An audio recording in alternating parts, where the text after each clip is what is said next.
Thank you very much for joining us, Professor Lamy. We are talking about China's 20 year with the WTO, but let's first begin with your personal experience with China's WTO accession. I've learned you're an ardent marathon lover who would skip lunch to go running even during heated WTO negotiations. Is it accurate? Yeah, that's correct. Wherever I am on this planet, I need to run from time to time. And even at the time, the air in Beijing was quite polluted. I Mm, nevertheless at that decided time, to go right? running from time to time. Absolutely correct. So this is accurate and correct. It's not a legend. Mm. I think you should come to Beijing now. These days, the air quality is much better now.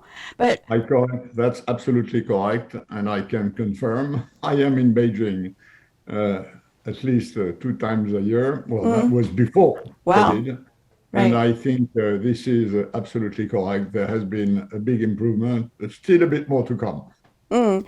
And when looking back at those days, people usually take delight in talking about the roller coaster ride, of the negotiations between China and the U.S. Things like how 3 times in 3 days, the U.S. trade delegation in Beijing packed their bags and prepared to go home without any concrete results, and 3 times they unpacked and returned to negotiations. So, were there any dramatic scenes like this when you led the European delegations talks with the Chinese team? Could you share some, anecdotes or the most memorable event during that process, please? Well, of course, like in any major negotiations, Mm-hmm. there were ups and downs and moments of agreements and moments of disagreement. And I remember Mm-hmm.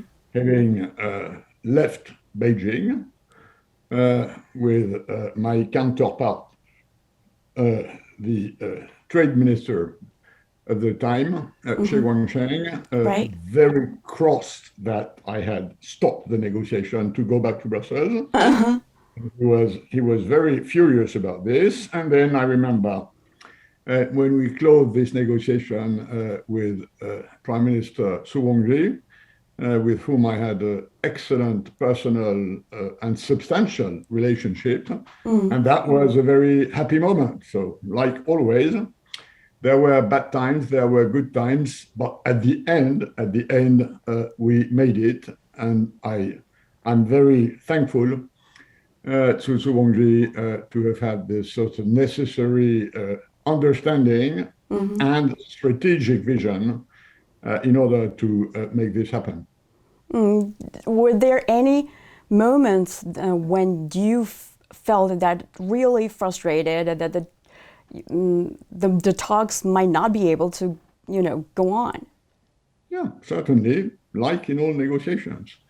And as I told you, there was an episode where, after long hours of negotiations and tests, I decided that this could not be done, and I would go back to Brussels, which I Uh-huh. did, in order to brief my authorities and see whether, given the Chinese position, we could resume the negotiation. And at the end of the day, this happened.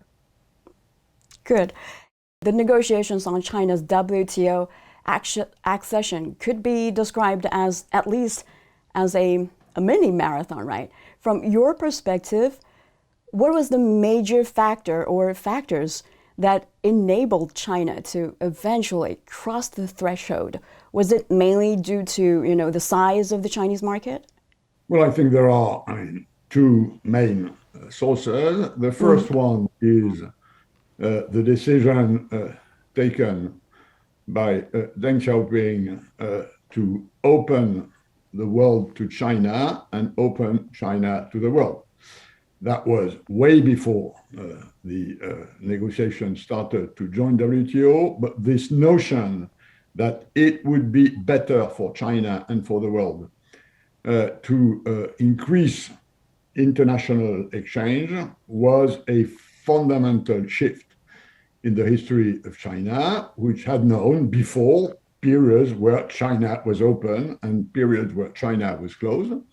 So that's, I think, the number one reason. The number two is that at the time, the authorities, and I already mentioned Premier Zhu Rongji, had a very clear vision of why China should join the WTO, because that would be good for China. And he thought that this was to be done, of course, not at any price. And that's why there was lengthy negotiations with, by the way, the US as well as with the European Union at the time.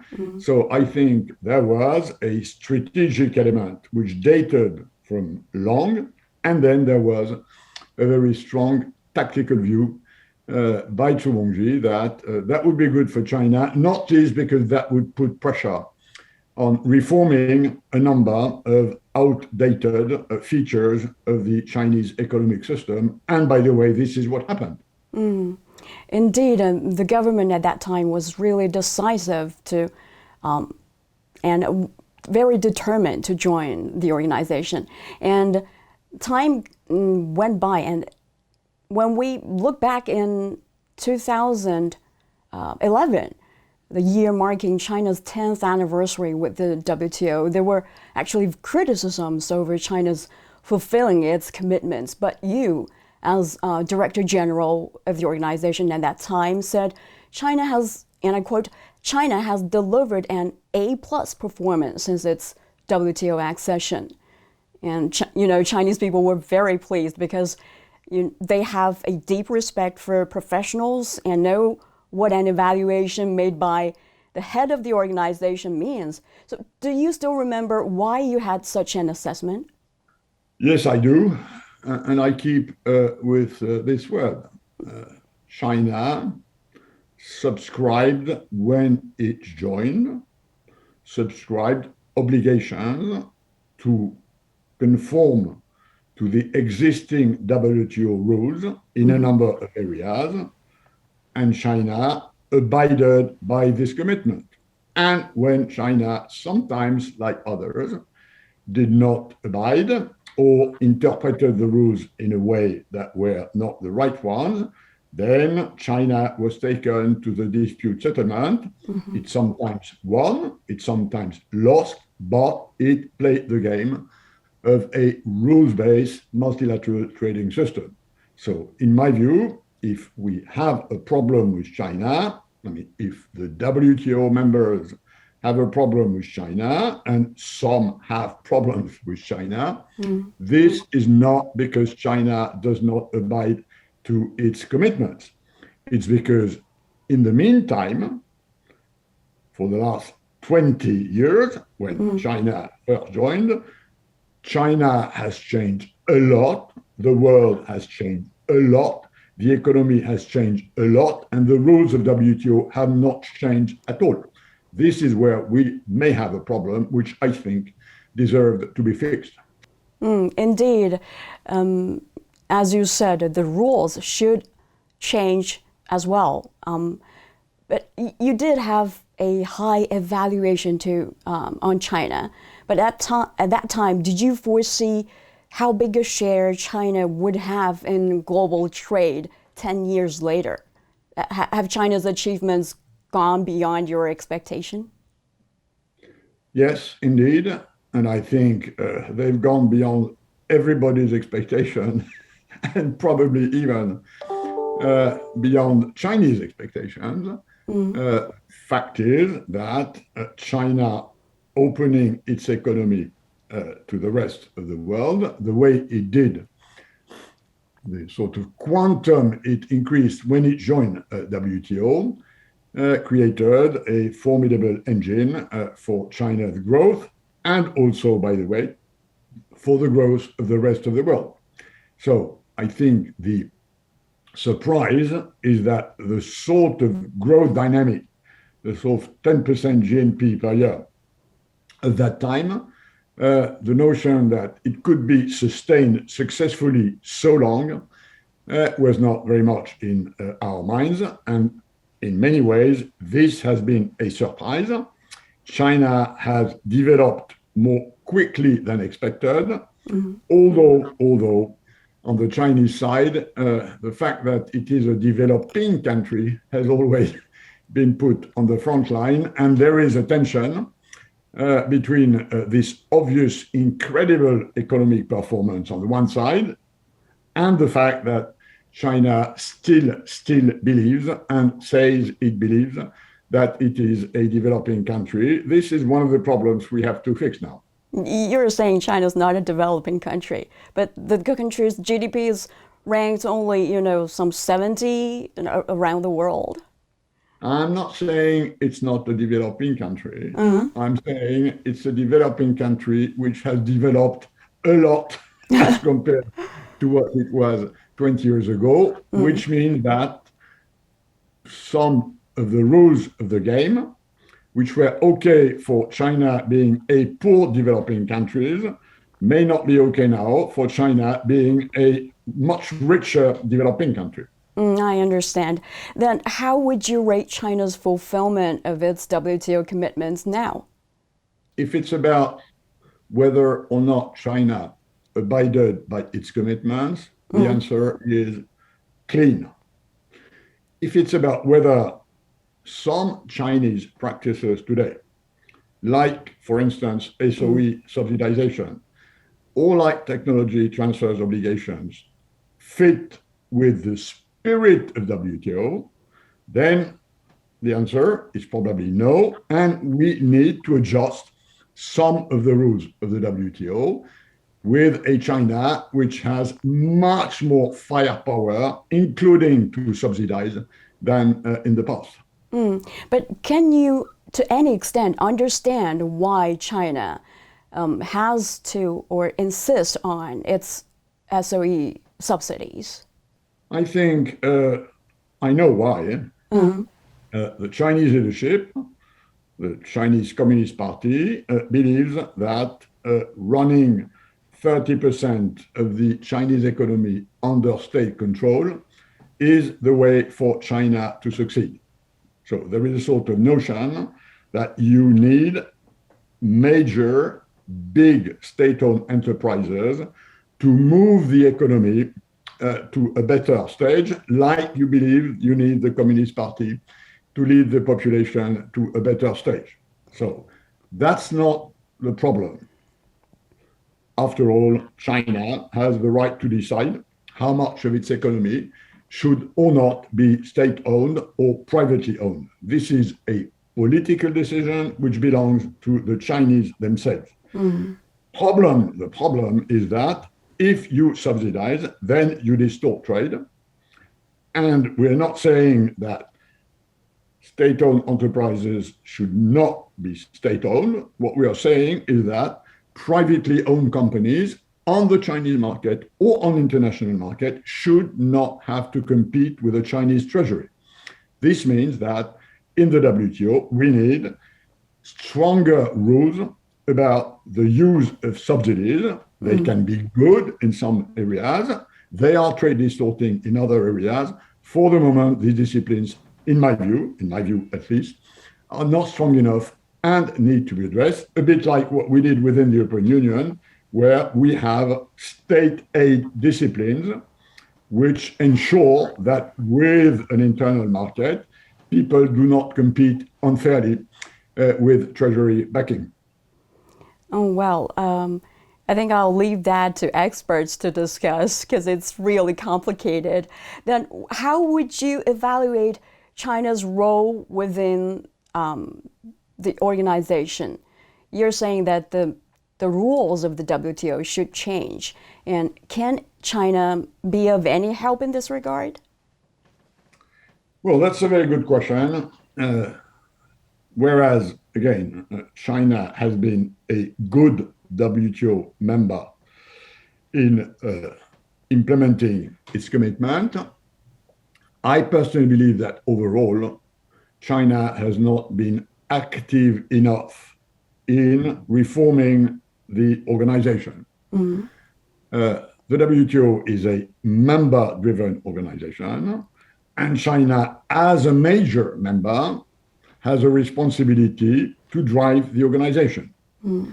Driving the organization is not just behaving in a passive way.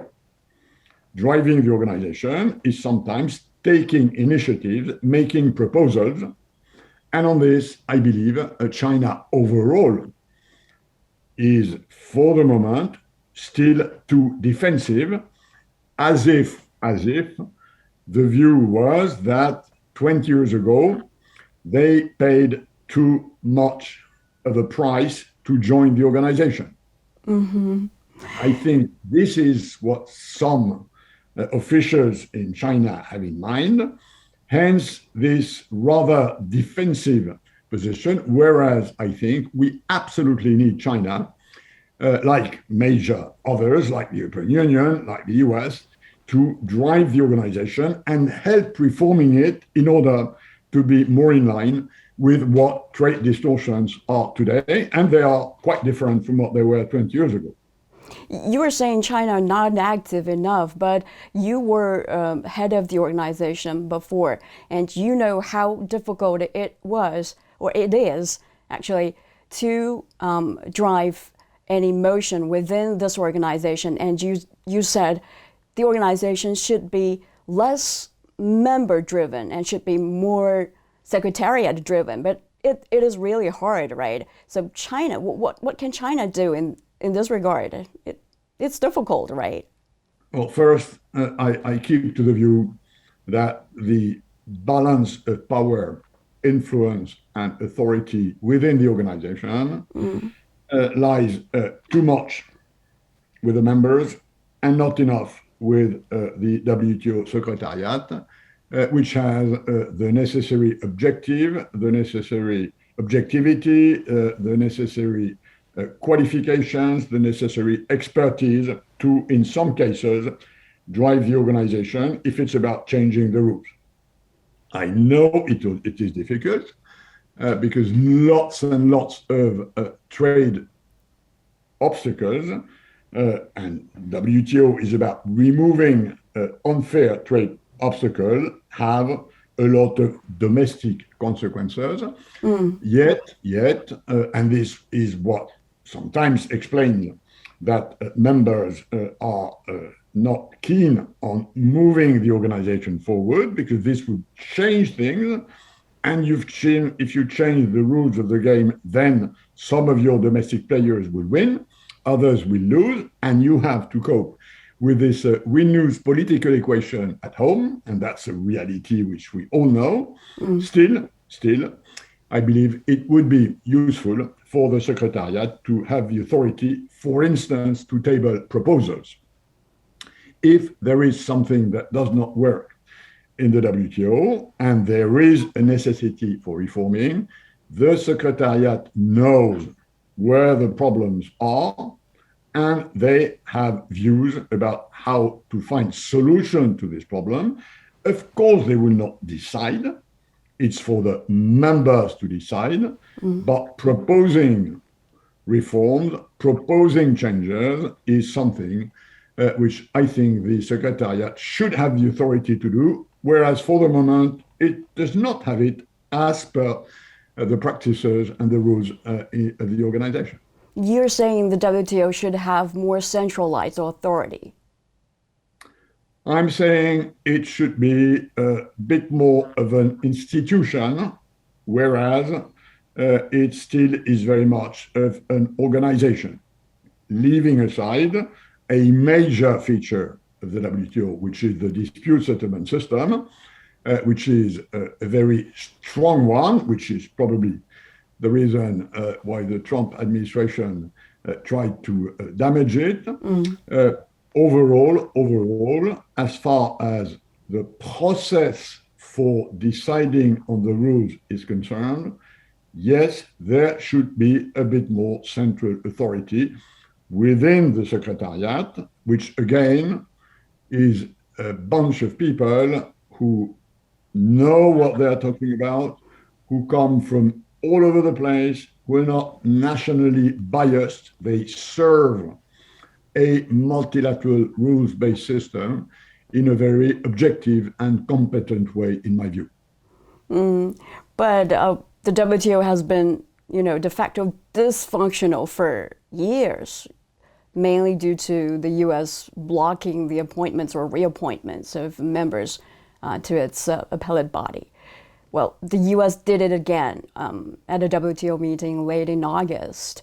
If, as you said, the members have to reach consensus so that a decision can be made or a motion can be adopted. If Washington doesn't have the intention to change its behavior, does that mean the institution is finished? Well, I wouldn't be as schematic as that. First, I don't think the organization is totally dysfunctional. It works. And there's still lots of it working in terms of notification, peer review, discussion. You were talking about the multi-party interim appeal arbitration arrangement? Yeah, and that's one of the reasons why the Europeans, and by the way, China, agreed to have a sort of provision patch. So overall, it's not working the way it should, in my view, but I'm not saying it's going to die in the next year. There's a lot that is still happening, and most WTO members need a strong rule-based multilateral trading system in order to provide the necessary stability, predictability, transparency for international trade, which remains a major engine of global growth. So yes, there are problems that need to be fixed. And what you mentioned, which is that the Trump administration tried to paralyze the dispute settlement system, is a big problem. I'm not saying that the US do not have the right to believe that some decisions by the appellate body could have been in another direction than the one it was. And I've never heard the US, nor anybody, by the way, complain about the dispute settlement system when they win cases. They always complain when they lose cases, of course. Right. So I think the US made a big mistake in paralyzing the appellate body, including against their own interests, because it is in the interest of the US that every country, including China, by the way, abides by the rule, and if not, be taken to dispute settlement. So I think it reveals a view of the US that, after all, WTO might not matter. And I think this is the big problem behind this attitude. It was very specific to the Trump administration. I think the Biden administration has a different talk about this, a different vision, although so far we haven't seen the concrete traces of this. So the big question behind this is, are the US still of the view, which has been the case for the last 75 years, that having solid rules for international trade is the way to go?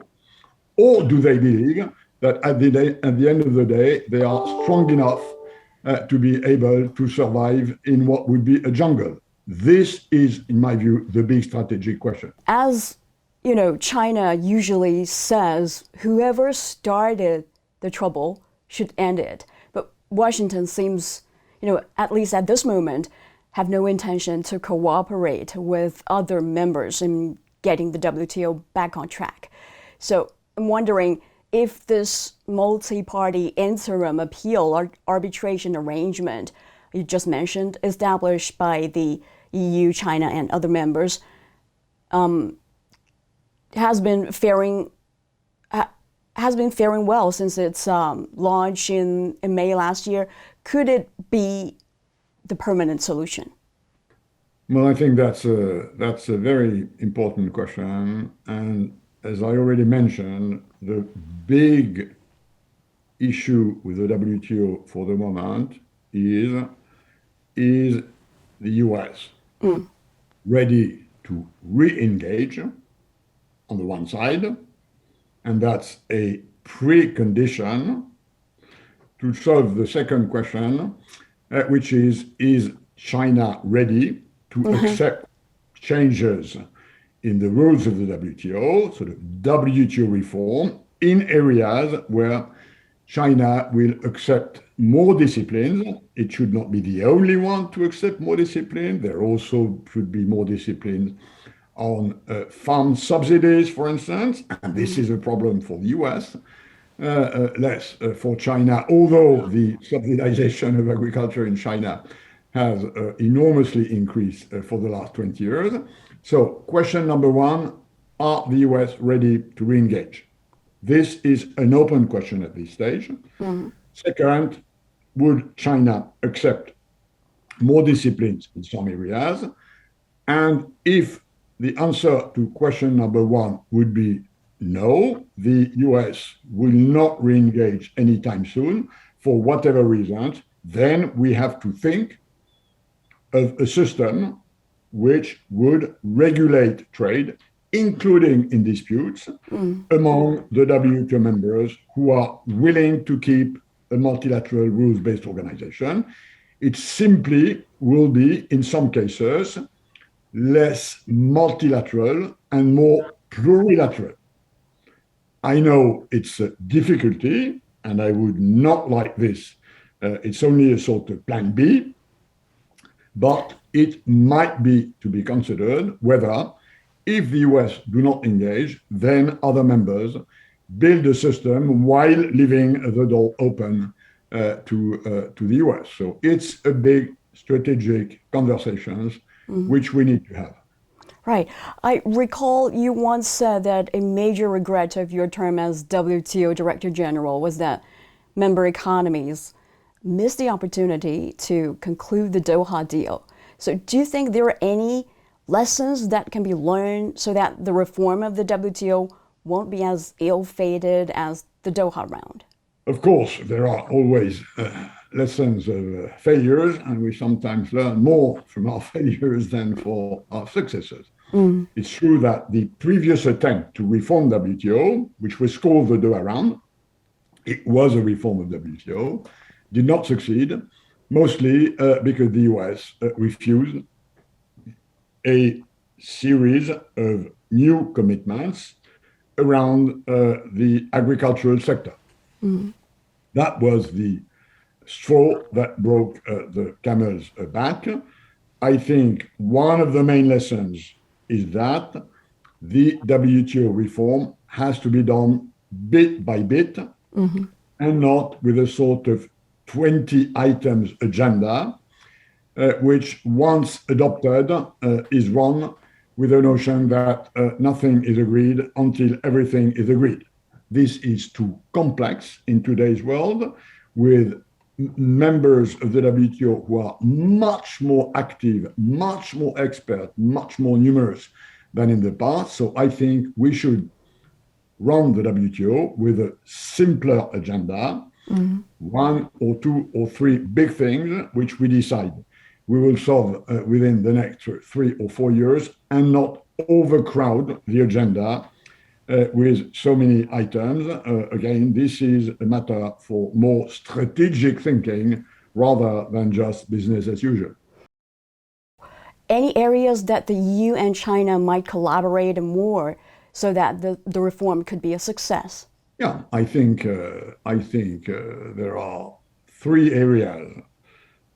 One I already mentioned, which is subsidies, and maybe the EU should do a bit more in its own farming subsidization system for the price of China doing more on its industrial services.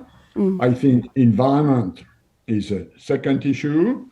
If we have a big differential in carbon pricing, I mean, we need to price carbon in order to decarbonize our economies, but so far we haven't done it with a single price.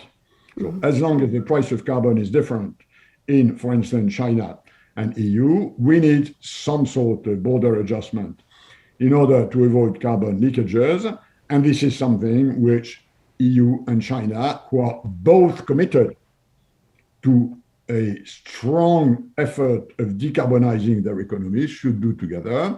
And there are also areas, for instance, in the digital trade, in e-commerce, in e-trade, whereas we may have different systems for data handling, storage, accessibility, privacy, protection, there is a zone where we should, in my view, agree to global standards that would facilitate digital trade while recognizing that we may not have the same view of what data is for a person. You're an ardent advocate of globalization, but this process has been facing headwinds, especially over the past few years, in light of the COVID-19 pandemic and the rising protectionism around the world. So you once said you didn't expect a deglobalized world, but there will be some reconfiguration of production chains after the pandemic. For instance, value chains will be shortened and production will be more localized. So what opportunities and risks will such a shift bring about for China as well as the rest of the world? Well, you're absolutely right. That's my view. I don't think this world will deglobalize, although there may be geopolitical reasons for US and China because of their rivalry to decouple a bit of their relationship, notably in the tech sector, which is, of course, security-wise very sensitive. But I believe that on the one side, there will be a bit of reconfiguration of supply chains in the manufacturing sector, as you said, with a bit more diversified source, with a bit more resilient supply chain, and that will influence the trade with China. On the other hand, I think in the services, which are now the far largest sector of our economies, the future is with more globalization. And what we've learned in COVID about homework is also true in services in many areas. Borders will matter much less in the future, notably because of digitalization. So if there is an opportunity for China, there is a big opportunity in the services area, but it is true that this is an area where China still needs to open more its economy, increase domestic competition. And by the way, this would be good for the Chinese consumer who would get a better quality of service for the same amount. So I think the notion that China is about industry has to change. China in the future will also be about services, and this is a big and growing part of international trade. I think your suggestion or advice has already been heard by the Chinese government and the leadership. If we compare the process of globalization to a marathon, do you think China is in any position to lead the run? If yes, for how long can China stay in a leading position? Well, I would say about this what Chairman Deng said about the consequences of the French Revolution. It's a bit too soon to say. So I think in globalization, we are on kilometer 10, and we still have 32 kilometers to run. So too soon to say who will be the first on the finish line 50 years from now. Sure. And last question. It's actually a question for me myself. I'm not a fan of distance running, and 800 meters is my limit. I'm always wondering what's the joy in running marathons. Could you please share your secrets to mastering it? Maybe one day I could try my own marathon plan. Well, I don't think the answer has to do with the distance. Okay. It has to do with the fact that you submit your body to an effort which is painful. It helps you learning about what pain is about. It helps you overcoming pain. It helps you challenging yourself. So if you don't like long distance running, fine. If you like 800 meters, fine. Try and run 800 meters in 3 minutes, and then you will happen to know and feel what it is to run 42 kilometers in 3 hours. The So distance is not the question. What's the question is the effort and whether or not, and this is the difference between people who practice sports and others who do not like it. Some of us like to challenge ourselves, test our body's resilience. And in my view, this is the way to go if you have a stressing life, if you are overworked, which sometimes happen. Easing the steam out of your mind in dominating your body is, I believe, the right way to go. Right. Thank you very much. I might summon my courage someday to try this. Well, thanks a lot, Professor. Thanks very much, and thanks for inviting me.